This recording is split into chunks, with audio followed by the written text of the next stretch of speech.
Start by removing any damaged material, confirming the underlayment and decking are sound, and cutting the patch to fit flush with surrounding shingles.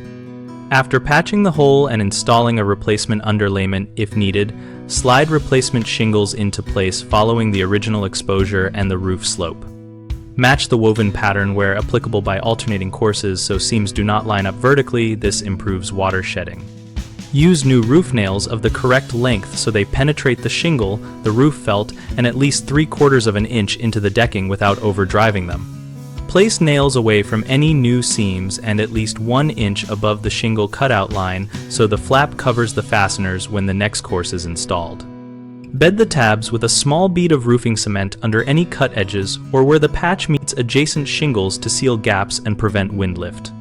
Finally, press the sealant into place, lift the tab to check alignment, and add a dab of cement over the nail heads that sit near exposed edges to prevent water entry. Common problems are misaligned exposure, which creates vertical seams and leaks.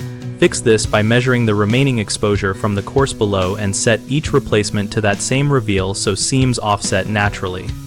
Another frequent issue is using old nails or nailing too close to cut edges, which causes split shingles or back out.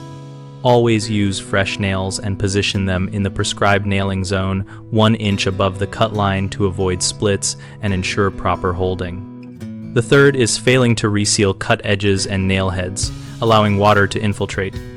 Apply small beads of roofing cement under lifted tabs and overexposed fasteners. Then press firmly to compact the seal without smearing excess. BigHomeProjects.com connects homeowners and contractors around projects like shingle repairs and reinstallment, helping us find local professionals and offer our perspective on contractor options. We host a discussion community where we share tips, post photos, and ask questions so everyone can learn from real experiences.